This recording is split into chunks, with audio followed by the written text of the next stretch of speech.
Hello, Assalamu alaikum and welcome to CPI Academy. Dear student, this is me Habibullah और आज हम first year biology के chapter number first cell से lecture number 7 में cytoplasm को discuss करेंगे। तो आइए स्टार्ट करते हैं। स्टूडेंट, साइटोप्लाज्म हमारे पास क्या है? तो यहाँ पर आप लोगों के आसानी के लिए मैंने एक जर्नलाइज सेल स्ट्रक्चर ड्रा किया है और इसमें मैंने मुख्तलिफ़ किस्म के जो सेल के कंपोनेंट्स होते हैं, जो सब सेलुलर पार्टिकल्स होते हैं, वो मैंने ड्रा किए हैं। तो आप लोग इस पे थोड़ा सा गौर करें। ये हमारे पास न्यूक्लियस हो गया, ठीक है। और न्यूक्लियस के सराउंडिंग में क्या होता है? डबल मेम्ब्रेन होता है या जिसको हम न्यूक्लियर एनवलप कहते हैं, ठीक है। इसके अलावा ये हमारे पास सेल मेम्ब्रेन है, ठीक है। तो जो न्यूक्लियर मेम्ब्रेन और सेल मेम्ब्रेन के दरमियान जितना भी एरिया है इसको हम साइटोप्लाज्म कहते हैं, ठीक है। तो डिफिनीशन में मैंने लिखा है कि the region between cell membrane and nuclear membrane is called cytoplasm, ठीक है। यहाँ पर मैंने लिखा है cell membrane plus nuclear membrane, इसको हम क्या कहते हैं? साइटोप्लाज्म कहते हैं। इसका मतलब ये नहीं है कि सेल मेम्ब्रेन और न्यूक्लियर मेम्ब्रेन को कंबाइंडली हम साइटोप्लाज्म कहते हैं। मेरा मतलब है कि जो हमारे पास सेल मेम्ब्रेन है और न्यूक्लियर मेम्ब्रेन है, इनके दरमियान जितना एरिया है, जितना स्पेस है, इसको हम साइटोप्लाज्म कहते हैं, ठीक है। अभी हम साइटोप्लाज्म की कंपोजिशन की तरफ आते हैं कि साइटोप्लाज्म में क्या क्या चीज़ें वो मौजूद होती है। तो जो हमारे पास साइटोप्लाज्म होता है वो हमारे पास मौजूद होता है एक्वियस ग्राउंड सब्सटेंस पर, यानी इसमें हमारे पास वाटर मौजूद होता है। जो सेल का जो ग्राउंड होता है, जो इसका जो ग्राउंड सब्सटेंस होता है वो साइटोप्लाज्म पर मुश्तमिल होता है। इसके अलावा इसमें हमारे पास बहुत सारी सेल ऑर्गेनेलीज मौजूद होती है और सेल ऑर्गेनेलीज के अलावा इसमें कुछ और भी स्टोरेज प्रोडक्ट्स और सेल इंक्लूजन्स, और इसके अलावा जितने भी हमारे पास साल्ट्स हो गया, इसके अलावा जितने भी एंजाइम्स है या जितने भी बायोलॉजिकल मॉलिक्यूल्स है वो इसी साइटोप्लाज्म में मौजूद होते हैं, ठीक है। तो ये कंपोजिशन हो गया साइटोप्लाज्म का। अभी हम आते हैं साइटोसोल की तरफ। तो स्टूडेंट्स याद रखिएगा कि अगर हम साइटोप्लाज्म से सेल ऑर्गेनेलीज को रिमूव करते तो जो साइटोप्लाज्म का बकिया हिस्सा बच जाता है इसको हम साइटोसोल कहते हैं, ठीक है। जिस तरह मैंने आप लोगों को बताया कि साइटोप्लाज्म में वाटर मौजूद होता है ज़्यादातर, तो जो कुछ चीज़ें वाटर में सॉल्युबल होती है और कुछ चीज़ें इनसॉल्युबल होती है, ठीक है। तो साइटोप्लाज्म के वाटर में जो चीज़ें सॉल्युबल होती है उसको हम साइटोसोल कहते हैं। तो इसी वजह से मैंने आप लोगों को लिखा है कि जो सॉल्युबल पार्ट होता है साइटोप्लाज्म का उसको हम क्या कहते हैं? साइटोसोल कहते हैं, ठीक है।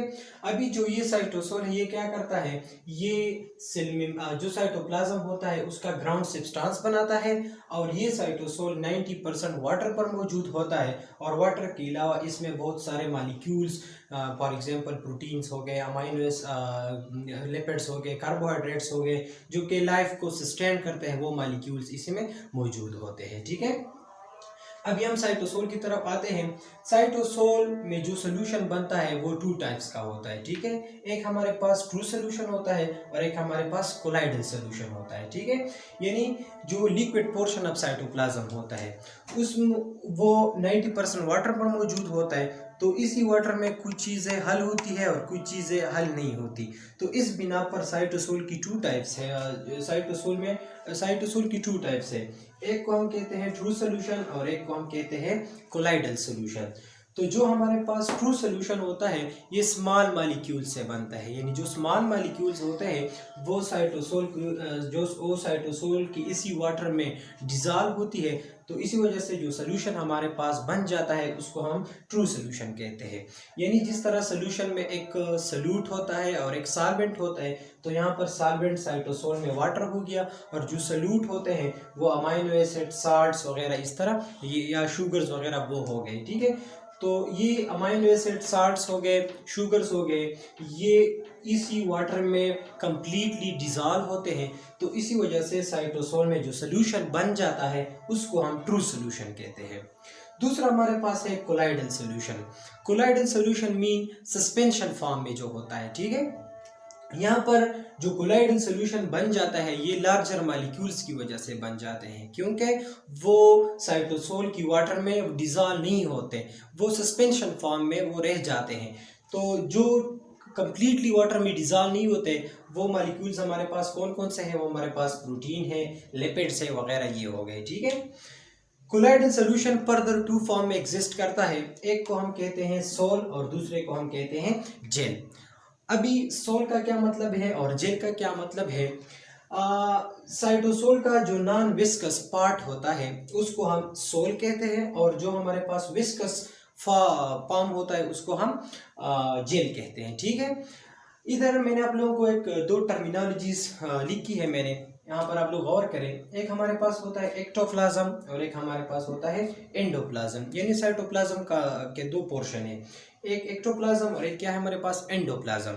एंडोप्लाज्म वो हिस्सा है साइटोप्लाज्म का which are near to the nucleus, जो न्यूक्लियस के नज़दीक वाला हिस्सा है साइटोप्लाज्म का, इसको हम एंडोप्लाज्म कहते हैं। ठीक है, और जो सेल मेम्ब्रेन के करीब है यानी न्यूक्लियस से दूर है और न्यूक्लियर सेल मेम्ब्रेन के करीब है उसको हम एक्टोप्लाज्म कहते हैं। ठीक है, तो जो साइटोप्लाज्म का विस्कस हिस्सा होता है उसको हम जेल कहते हैं, और जेल हमारे पास क्या है? एक्टोप्लाज्म है। ठीक है, और जो हमारे पास नॉन विस्कस पार्ट होता है वो हमारे पास सोल कहलाता है, और सोल क्या होता है? एंडोप्लाज्म होता है। ठीक है, तो इस तरह ये इन दोनों में थोड़ी सी वो कंपैरिजन आप लोग कर सकते हैं।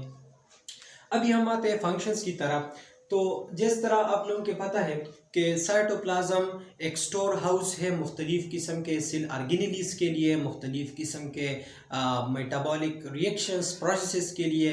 इसके अलावा इस साइटोप्लाज्म में बहुत सारे ऐसे मॉलिक्यूल्स, एंजाइम्स वगैरह मौजूद होते हैं जो कि मेटाबॉलिक रिएक्शंस को पास्ट कर देते हैं, जिसकी वजह से लाइफ हमारे पास वो सस्टेन होती है। तो आइए पढ़ते हैं साइटोप्लाज्म के functions. The first function of cytoplasm is it is a storehouse for vital chemicals। मुख्तलिफ किस्म के जो हमारे पास vital chemicals होते हैं वो इसी साइटोप्लाज्म में मौजूद होते हैं।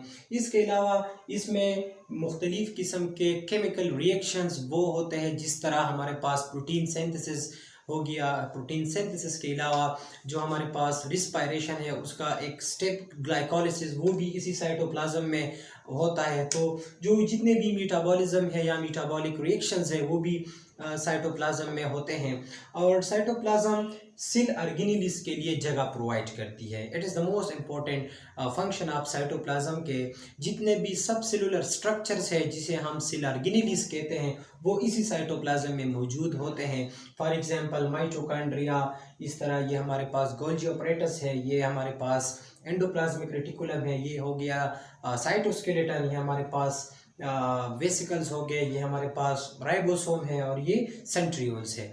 तो जितने भी हमारे पास सेल ऑर्गेनेलिस है वो साइटोप्लाज्म में मौजूद होते हैं।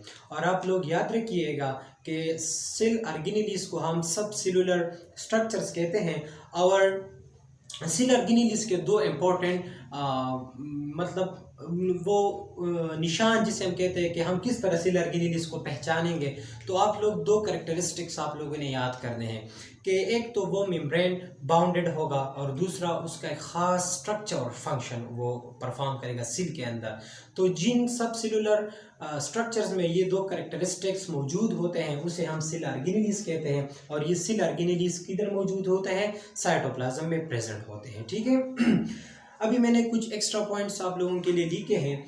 ये जो माइटोकॉन्ड्रिया है और क्लोरोप्लास्ट है, क्लोरोप्लास्ट चूँकि एनिमल सेल में मौजूद नहीं होता, प्लांट सेल में ज़्यादातर पाया जाता है, तो इसको हम प्री फ्लोटिंग ऑर्गेनेलिस भी कहते हैं, क्योंकि ये सेल में फ्लोटिंग करते हैं। इधर सेल का जो ज़्यादातर हिस्सा है वो वाटर पर मुश्तमिल होता है। तो ये माइटोकॉन्ड्रिया और क्लोरोप्लास्ट ये प्री फ्लोटिंग सेल ऑर्गेनेलिस है जो कि फ्लोटिंग करते हैं सेल के साइटोप्लाज्म में। एक और इम्पोर्टेंट पॉइंट डिस्कस करनी है, हमारे पास एक टर्म है जिसे हम कहते हैं साइकोलिसिस। ठीक है, साइकोलिसिस क्या है? साइटोप्लाज्म का जो एक्टिव मूवमेंट होता है स्ट्रीम की फॉर्म में, यानी लहरों की फॉर्म में, टाइड्स की शक्ल में, इसको हम कहते हैं साइकोलिसिस। ठीक है, और ये किस लिए होता है, ये क्यों इम्पोर्टेंट है? ये इसी वजह से होता है कि जो सेल के साइटोप्लाज्म में मुख्तलिफ किस्म के मटीरियल्स होते हैं उनकी यूनिफॉर्म डिस्ट्रीब्यूशन के लिए ये एक फिनोमेना है जो कि सेल्स में होता है, जिसे हम कहते हैं साइटोलिसिस। तो स्टूडेंट्स, आज हमने साइटोप्लाज्म के बारे में पढ़ा, उसका कंपोजिशन के बारे में हमने डिस्कस किया, फिर हमने साइटोसोल के बारे में पढ़ा, फिर हमने साइटोसोल के जो ट्रू और कोलाइडल सोल्यूशन है उसके बारे में डिस्कस किया। अगर इसके अलावा आप लोगों के जहन में कोई क्वेश्चन हो तो आप लोग हमसे पूछ सकते हैं कमेंट सेक्शन में, और हमें अपनी दुआ में याद रखिएगा। Thank you so much.